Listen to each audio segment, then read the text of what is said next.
welcome to another episode of TOKTok Footy, and we have the main man.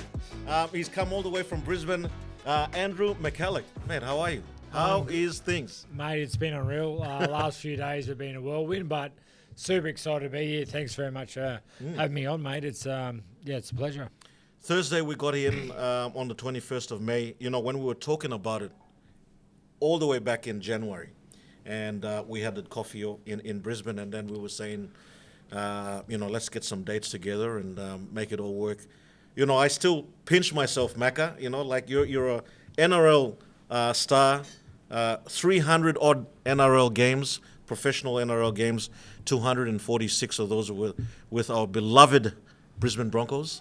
And then we've got the Newcastle Knights and also the Dragons. But, mate, you made it here to Port Moresby. So good. It's been great. Like I said, it's fair bit of in the background to finally make it happen. But True. like I said, it's come to Port Moresby, just not that, mate. We've ventured out a fair way outside of the norm of being in Port Moresby, which is super exciting. And the last couple of days have been outstanding. People are amazing. And more importantly, we've gone out and saw some kids that wouldn't naturally get to see too many people that have played in NRL, which is great. Off the cuff, mate, talking about that and going outside of Port Moresby, the PNG Chiefs and, that word of security. And, one of my things that I wanted to do for you was take you out of maybe your comfort zone and take you take you to a 5-hour road trip down to Kerema. And we've got a whole heap of footage. We're going to go through it. But just generally, man, like, how's it been? Like, how welcoming has it been, for the kids? And just we went into the shops and everywhere else. 5 hours is a big trip. But like I said previously when we were talking, is I want to experience not just the norm. So you come up to Kerema and the travel there was great. The people there are outstanding, and not once did I feel uneasy, unsafe. With anything, people were just excited and happy to see anyone that was happy to talk about rugby league or was a bit of the background that I was from. And I think they actually absolutely treasured the effort and the time that we got to go there and meet those people. But overall, great place on the water, worth definitely seeing. And more importantly, when we got down the beach, played some touch, which was awesome. Whitey. Yeah, Whitey. White man. White man, boss man. Bossman. Yeah. One of my favorite ones was Darling. Darling. Yeah, I got a few, which is, they're correct. Yeah, I am white. I don't know about boss man, but they were spot on, or Darling. But look, people loved it. Got to do some really awesome things, to be fair. Walked on, a floating hut, in a sense, today on the way back. Never thought I'd get to do that. Some really great experiences, which was obviously from you, Lawrence, in the Gulf Province, organising that. So something I'll cherish. The people there are amazing. Got to give out some gifts to, obviously, some Broncos merchandise, some footies, have a game of touch on the beach, run a clinic yesterday as well. So we've done some really cool things. Thursday, let's recap very quickly. A whirlwind 48 hours. Thursday, we visited the Gulf Comara Football Club, and then we also visited Gulf Iso Rugby League, and a quick photo with the Sparrows Netball Club. What was your message just, with those sort of organized sporting teams, especially for Gulf Comara and the Gulf Iso? Yeah, I think first and foremost, enjoy football for what it is, and PNG do that better than anyone, obviously. But I guess being disciplined and consistent. I think being on time, coaches are setting up markers, drills for you, being a little bit before time, organised so you're ready to train at a particular time that your coaches ask for. And then being consistent, hardest thing because it's boring, right? So trying to build up those sort of mantras for kids, and the great thing is now timing's everything. So I think with the Chiefs, Hunters, there's a little bit of a pathway now for the guys to come through and experience more of professionalism, but it all comes back, I guess, to the start of it when you're a little bit towards that high school, 17, 18 now, which hopefully we'll be able to branch a little bit early on, but I think that'll take time. Friday was a big day. We started off early morning. drove to Berena, right on the border of Central Province and Gulf.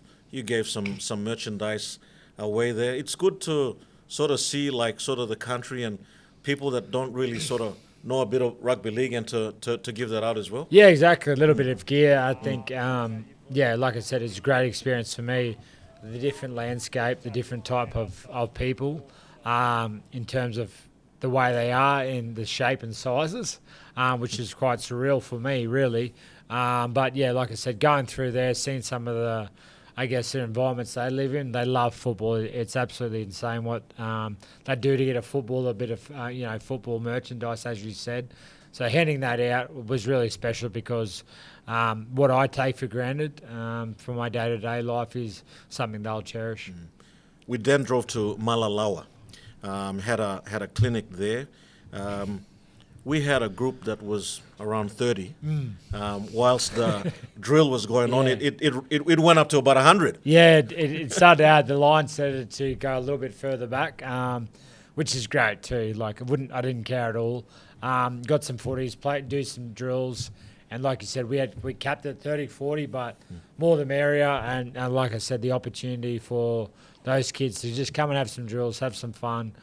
We asked some questions if they wanted to ask me any. A little bit shy, but after a while, after probably when it wasn't me up in front of everyone, they asked me a few questions about some certain things. And I guess, like I said, no one there been there before, in a sense, running a football clinic. So I was super proud and more inside, just excited to be there and have a chat to everyone. I think that's probably one of the things that we must touch on as well, Maka, is that you are probably one of the first,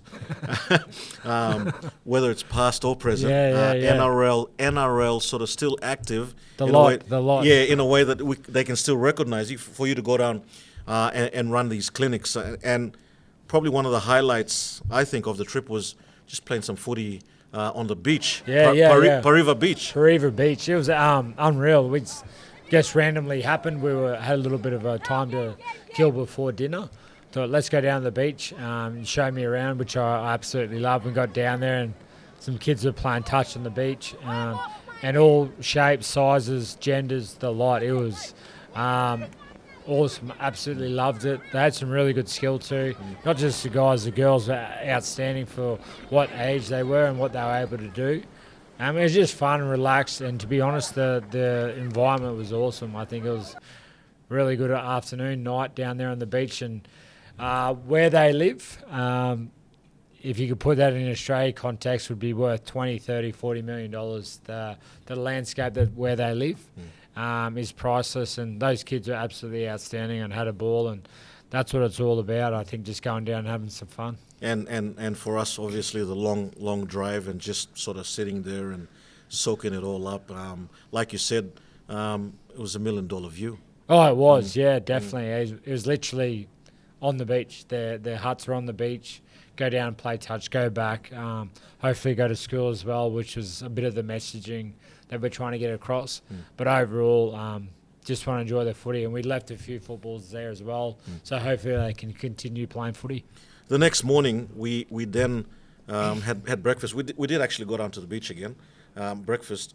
I did Ila Karate School, one of the biggest schools in the actual Kerama town. Yeah. Just over 1,000 kids.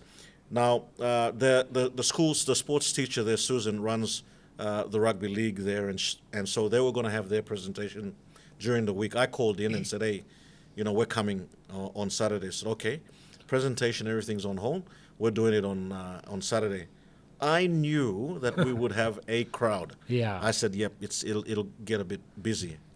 I did not expect it to be that big. It was crazy. Oh, yeah, it was, just it's quite hard to fathom the amount of people, what was set up, trying to tell people back home, my wife, friends, family, they can't comprehend them being here for me. But once again, super was excited and very, I guess, humbled to be there because the amount of people that turned up, the food that was put on, the presentations, and just the kids in general was so accommodating, so happy. And it was all as we were driving home, you're quite happy to make those trips 4 or 5, 6 hours in the car, worthwhile if people are happy, and they were more than happy. Blew my mind and something I'll never forget, really, to be honest. It was quite surreal, and I'm very thankful for, I guess, Highway 600. 600, you 600, I got it. it now. So, look, super excited, and, mate, it was mind-blowing, to be honest. Like you just touched on it. Tried some sago. Sago, yeah. And obviously Kula, the coconut juice.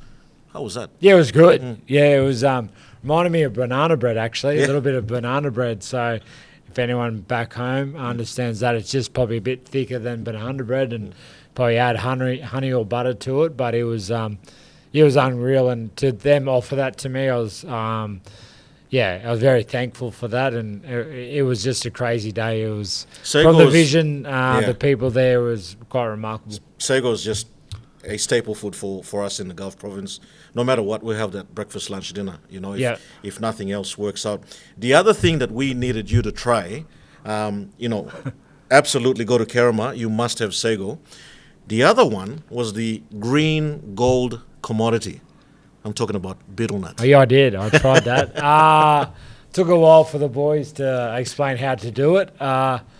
Didn't do it quite right. I spat a fair bit of it out. I didn't know you meant, obviously, saliva, but nonetheless, how did it taste? Like, did you was it your expectation? Like, we were like, oh, it's not that bad. It was okay. It was a different sort of taste. Obviously, I'm not used to it. Probably a word we'd use back home is pasty.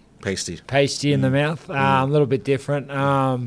Could see why the teeth go red after it pretty quickly, but just to experience everything, to do that on the way home, I wanted to tick that off, and to actually walk on, I guess, a hut or a house on the water as well. Yeah, so that was that was crazy. That was crazy. A little bit different how they live there and swim with the crocs.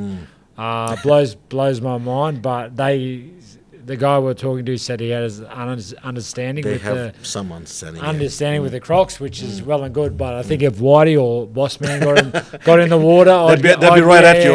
I'd be in no chance. So, mate, overall great experience. The place we went to, what Macca's talking about, it's called Alika.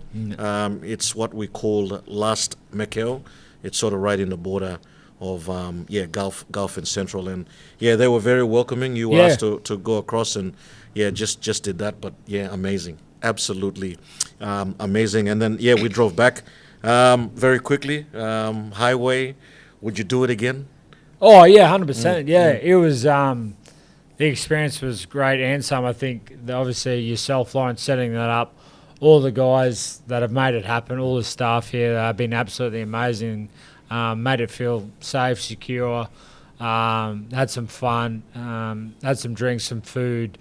And just really just enjoyed it. Open mind to the whole thing. Obviously, it's a little bit different from back home, but that's part of it. And I think it stressed everyone. I didn't feel threatened at all. It was very safe. The guys are great, and I had a great time. So definitely worth the drive. I'd do it again in a heartbeat. Oh, awesome. Very quickly before we sort of wrap things up, I'm just going back. We were driving towards Kerama, the Gulf Province. You messaged Xavier Coates, giving him a whole heap of shit to say like, hey, I've beaten you. I'm here before you. Yeah. So you've definitely got one up against Xavier. Yeah, exactly right. He's still a bit of I guess fan there. When they sort of spoke about him through the day I was up there and the couple of days I was there, they spoke about Xavier. But just stressing that they knew I looked after Xavier, so maybe he had a little bit of a golden pass before I got there, but I've been there, so there's a little bit of stress towards Xavier. And now Philip, look, hey, I've been to the hometown. They know me more than they know them. So exactly. I'll stress that to them. Maybe I'm the white Cornwall, who knows? Yeah. Very quickly, a big thanks to our sponsors, Air New Guinea, for flying Macca across from Brisbane and taking him back. Barocco Motors, thank you so much, Lisa, and the crew there. MRDC, PRK, thank you so much. And the Gulf Governor, Sir Christopher Iveta. Absolutely amazing. Thank you so much. The boys, I'll mention them very quickly. We've got Davo and Vince, and also Sibs, Jackson and Sean, and how can we forget Uncle Mark? Oh, he's done the best. He's done the best. The boys, are, like all of them, done a tremendous job looking after me, obviously accommodating all the needs, getting the snacks, obviously fuel, the videography. It's been outstanding. I just can't thank them enough. And that's what makes the trip enjoyable. It's the people that you're with. So I can't thank them enough. And as I said, I'd do it again in a heartbeat. So thanks to you, Lawrence, and the rest of the boys for that. Also, Macca, before we go, this podcast will go on before the State of Origin. Any put on your footy hat on. What do you reckon? What does Sam Walker? What does Munster? What do they have to do? Big shoes. Big shoes, yeah. They'll have to play, I guess, a little bit of ad-lib football. I think with Sam there, won't be a conventional half. He likes playing off the cuff a bit, which is great. Alf did the same. So not that I'm comparing the two at all, but talking about styles, he has to play to that. And defensively, he'll hold his own. He's in a good system at the Roosters. So, mate, I'll take the Maroons by any points, whatever happens. I'll be happy with that. And I reckon most of Port Moresby would feel the same, even though there was a couple of Blues fans at Carama. I'm not too sure. There's only two or three, maybe out of the couple of thousand there. Look, Davo thinks he was one Blues, but Davo's had a rough couple of days. And Diane. I mean, I'm like, guys, what are you? I know. What are you guys But doing? we forgive them because they're good people. So just.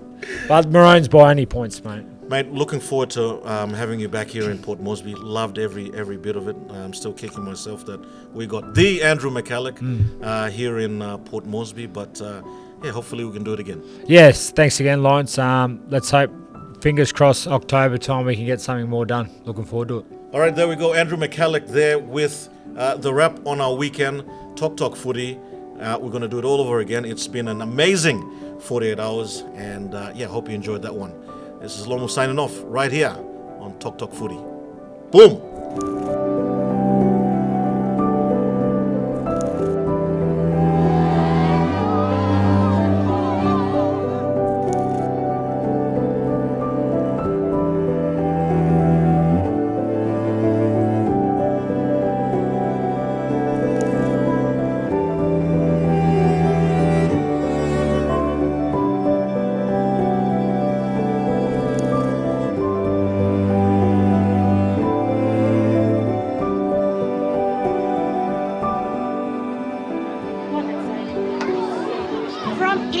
Primary School, the hosting school, 600 Ways, Caramaga. Thank you for coming. Thank you very much. Appreciate that. What do you think? What's that? Like everything. Oh, crazy. It's good, crazy. I think You want to do it? Let's do that.